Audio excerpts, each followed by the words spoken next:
In the early hours of May 9th, 2374, the first mate of the cargo ship SS Beaverford keeps a lonely watch, his ship laden with urgently needed medical supplies destined for the front lines makes for a tempting target.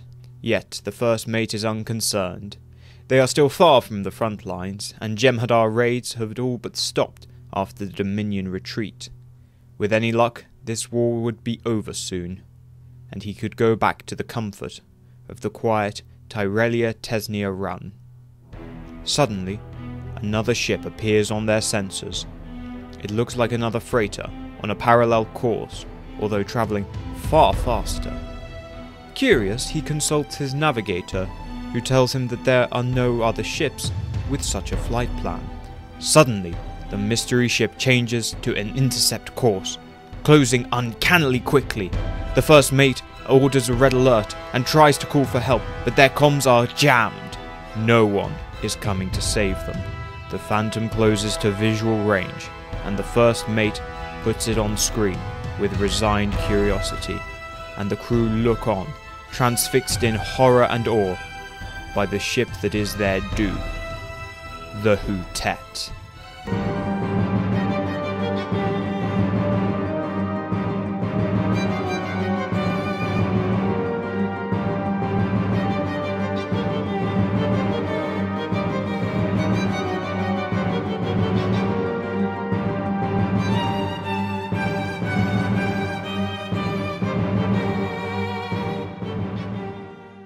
When, in 2363, the Federation launched their new Galaxy-class ships, many of the other powers watched with interest.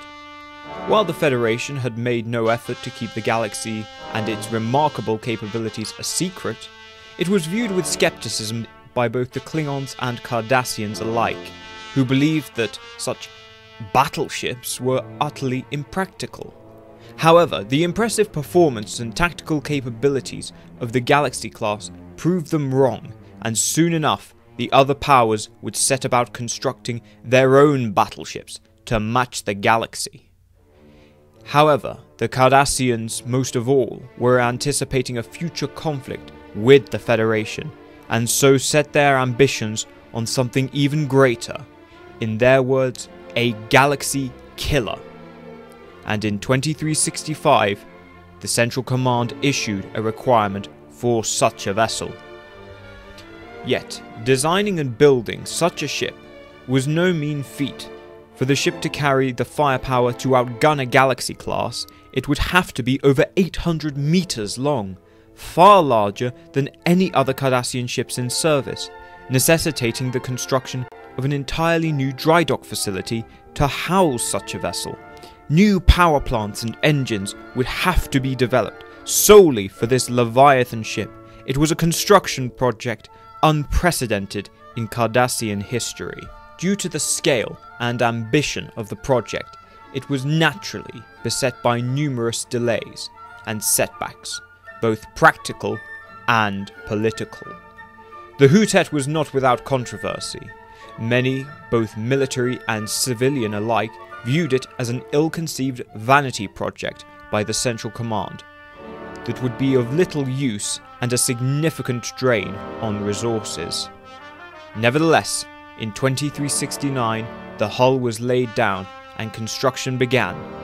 Initially, she was projected to launch by mid-2372. However, the Klingon invasion led to further delays, and they became reluctant to launch her, as they believed that she would make for a tempting target for the Klingons. Fortunately, when in late July 2373, Dominion Task Force under Gul Dukat finally drove out the invaders, work on the Hutet resumed, and she was launched on the 8th of August 2373. Cardassia's new Dominion allies were more than happy to help iron out any of the problems that developed during the trials, and she was fully commissioned on December 16th.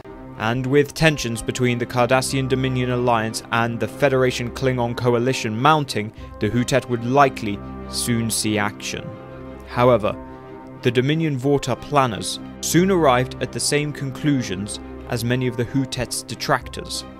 that this behemoth warship did not fit into Cardassian or Dominion doctrine and would likely lag behind in what the Dominion anticipated would be an extremely fluid battlespace. As such, they concluded that the Hutet would be best used as part of the second echelon assault fleet, tasked with besieging and capturing fortified positions. At 864 meters long, 270 meters high, with a wingspan of 661 meters, the Hutet is a truly enormous ship, far larger than anything else fielded by either side. Its triple-wing design presents a domineering silhouette from the front, boasting its formidable forward weapons array, 6 heavy spiral wave disruptors, giving the Hutet its dreaded super wave volley, a firepower second only to the siege guns of the Negva, and significantly more accurate. This is supplemented by 12 prow torpedo tubes and a secondary battery of 8 medium spiral wave disruptors. She boasts a fierce broadside of 9 medium disruptors on sponson mounts, allowing her to engage threats to her aft along with 6 beam torpedo launchers. Protecting her aft are a further 12 torpedo tubes, along with the combined firepower of the port and starboard batteries. Finally, 10 light disruptors cover any potential blind spots. Her firepower is further augmented by up to 35 auxiliary craft, including fighters and gunships. This truly monstrous ship was served by a crew of over 2,800 and could transport up to 3 battalions of infantry, 3,000 men. This, combined with her apocalyptic firepower, made the Hutet ideal for defeating the most stubborn fortifications. As the Dominions drew its plans for the invasion of the Federation, the Hutet was planned to secure the first and most critical objective of the war, Terok Nor, otherwise known as Deep Space Nine. However, when on January 7th, the Federation began to mine the wormhole, the Dominion called on the Hutet only to find it in dock undergoing an engine service, and so she was absent for what was intended to be her triumphant maiden voyage, as the Dominion attacked and retook Deep Space Nine on the 9th, beginning the war. However, Hutet would soon make her presence felt, tasked with defeating the Maxia Actium Wall, a chain of 3 fortified starbases which the Dominion had overrun in the first weeks of the war. Yet they remained a potential threat. Housed within these besieged stations were anywhere between 10 to 30 starships, as well as up to 100 runabouts and scout ships, posing a very real threat to Dominion supply lines, and making the Dominion front line incredibly tenuous. If Starfleet were to break through and relieve these stations, the entire front might be compromised. As such, it was vital the Hutet pacified these fortifications, and on January 22nd, Hutet, along with an assault group of 20 ships, launched an attack on Zindi Kabu, breaking her shields with only 5 volleys, yet the station refused to surrender. The fleet launched boarding craft, and brutal hand-to-hand fighting began on the station, with Starfleet defending doggedly, corridor to corridor, man to man, and when 3 docked ships attempted to escape, Hutet stood waiting to savagely gun them down. 10 days later, the station surrendered, after 3,000 casualties. Hutet arrived at her second objective of Starbase Cerberus on February 15th. Before commencing the attack, Gul Ladret transmitted his report of the Zindi Kabu attack, warning the station that it would meet a similar fate. When Hutet attacked on the 16th and broke the station's shields, it promptly surrendered. However, before moving to the next target, Hutet was requisitioned by Fleet Group Alpha to repel a Federation counterattack in the sector. When the Federation's 7th Fleet attempted to break through in the Tyrus system, they were unaware that their objective, Cerberus, had already fallen, and were met with a vast Dominion fleet, among which was the Hutet. The crews of those 14 ships, lucky enough to escape, returned with harrowing tales of a monster battleship, the like of which they had never seen. This was a major propaganda victory and morale victory for Cardassia, and short-term heavily impacted Starfleet's morale. However, it would prove the Hutet's undoing, as now Starfleet had a target, a symbol of evil and fear in the Hutet, a symbol they could confront. Meanwhile, the Hutet would continue its rampage. However, before she could move to her final objective, she was ordered to return to port in Kuela for repair and replenishment, departing Kuela on March 17th. By capturing Actium, Dominion forces could secure their supply lines in preparation for the final push to Earth. Unfortunately, the Federation stole the initiative, launching Operation Return in early April. No sooner did the Hutet arrive in Actium than it was ordered to withdraw to a new line of defense, which ran from the Black Cluster along the McAllister Nebula and the Badlands down to the Volterra Nebula. Behind this defensive line, Dominion and Cardassian forces regrouped and consolidated. The Dominion, now cut off from its industrial infrastructure in the Gamma Quadrant, would now have to rely upon the infrastructure of their Cardassian allies. With the Vorta now taking a more direct role in starship construction, they made several sweeping reforms. Older ships such as the Kulanor and Ekor would no longer be supported, and the overall classes in service would be pared down to a minimum, with the construction on any further batches of Lakats or Hutets cancelled, leaving Hutet and her sister ship, the Obrek, still under construction, the only ships in their class. With no room for these ships in Dominion doctrine, they were handed over to the Fifth Order Reserves, a pure Cardassian unit guarding the flanks of Fleet Group Alpha.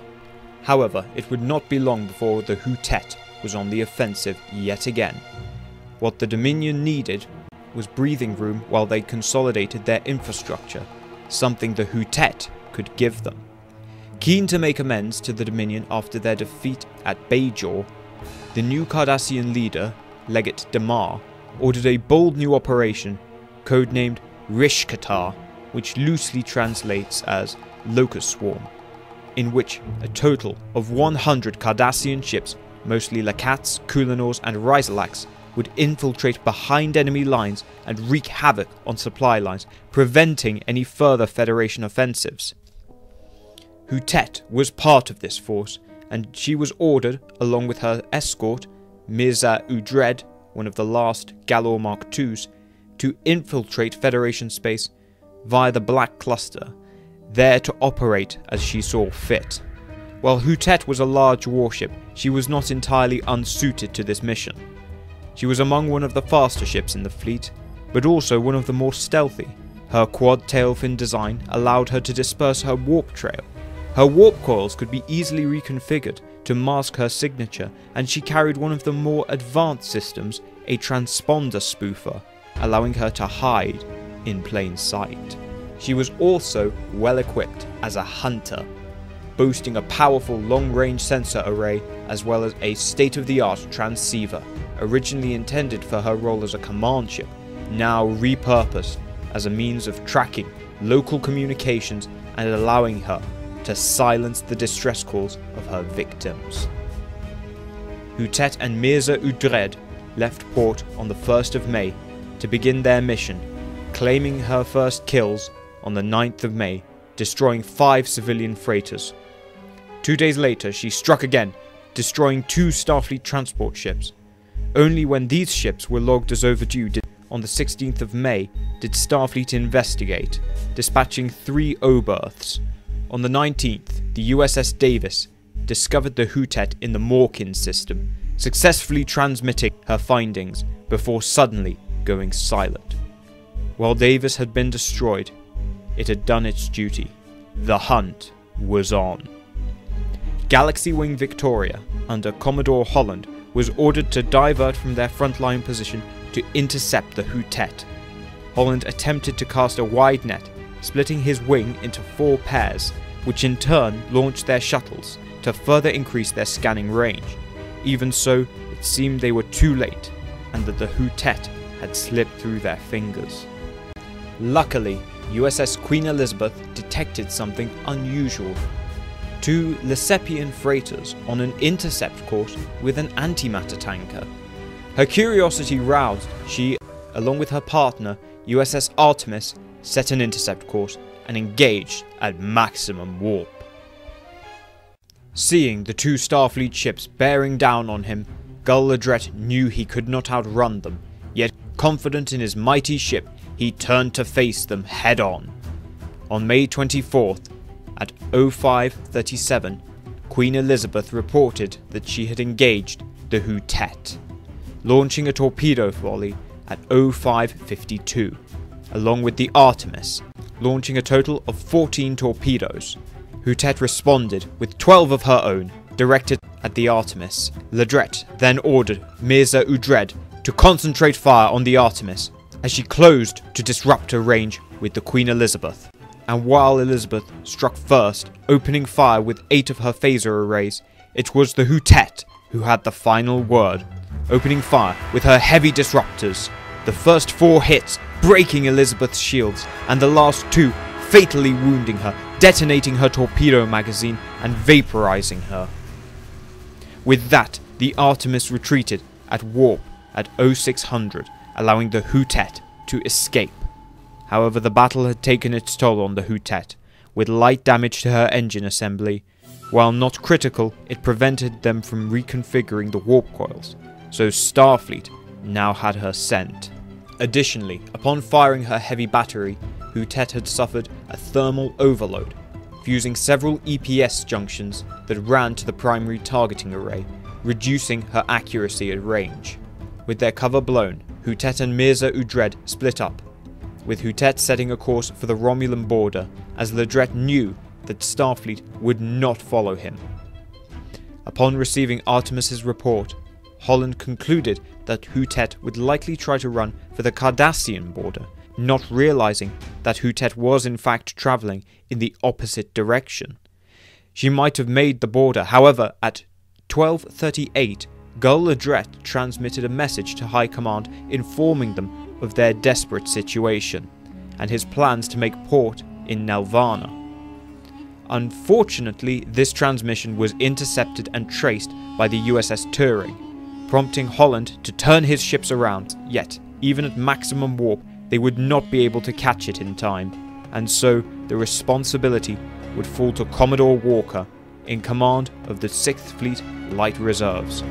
Realizing that she had nothing strong enough to directly face the Hutet head-on, she planned to slow it down as much as possible, setting a trap at the mouth of the Typhon Pass.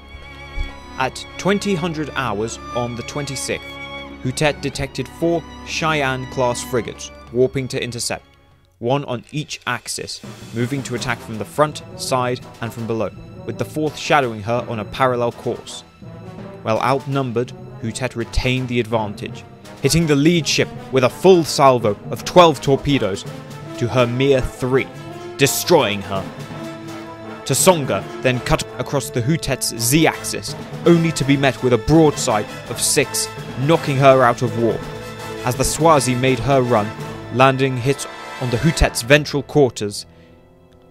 As she passed, Hutet dove, bringing her rear torpedo tubes into arc and firing a salvo of 12, destroying Swazi. It seemed that Hutet would escape. Then suddenly, Zulu cut across her aft quarters, focusing fire on her tail fins, knocking her out of warp. It was then that Walker put the second stage of her plan into action, as 2 Curry-class carriers, USS Petrov and USS Cherdenko, dropped out of warp. Keeping their distance, they launched their complement of 12 Peregrine fighters each. Ladret happily answered this challenge, launching his full complement of 20 fighters and 15 gunships, plenty to defeat the Peregrines and destroy the carriers. All the while, Hutet would be free to make repairs and continue on her course to the neutral zone. Hutet's experienced pilots proved to be more than a match for Starfleet's inexperienced Peregrine pilots, and soon enough, several gunships broke through to the carriers, wreaking heavy damage on the Cherdenko and forcing it to fall back. Meanwhile, on the bridge of the Hutet, Ladret was informed they would have warp in less than 15 minutes. It seemed that the Hutet was about to once again escape. Yet suddenly, the USS Scorpius, an obsolete Constellation class, dropped out of warp on the Hutet's flank. Ledret disregarded this relic, even as it emptied its shuttle bays, launching 10 seemingly obsolete Vanguard fighters. Obsolete as they may be, the Hutet was a large and easy target, as its fighters, high on success, had strayed too far, leaving their mothership vulnerable. By the time her fighters had turned around, the Vanguards were already striking the Hutet, and after several runs managed to damage her warp field governors, finally clipping her wings and trapping the Hutet at impulse power. Even so, she was no less dangerous, and Petrov and Scorpius made sure to shadow the Hutet from a safe distance, whose fighters now stayed close. Yet, Ledret would not give up. Despite the chief engineer informing him that it would be at least 12 hours before warp would be back online, and that was provided that Hutet suffered no further damage, which Ledret knew was unlikely. At 02:45 on the 27th, all 7 ships of Holland's Galaxy Wing arrived at the Hutet's coordinates to deliver the killing blow. It would not be easy.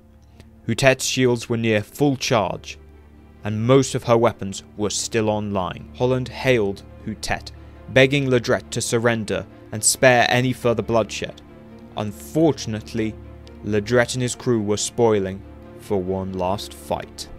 Holland ordered his wing to engage the Hutet in an open order and warned them above all else to keep clear of the Hutet's heavy batteries.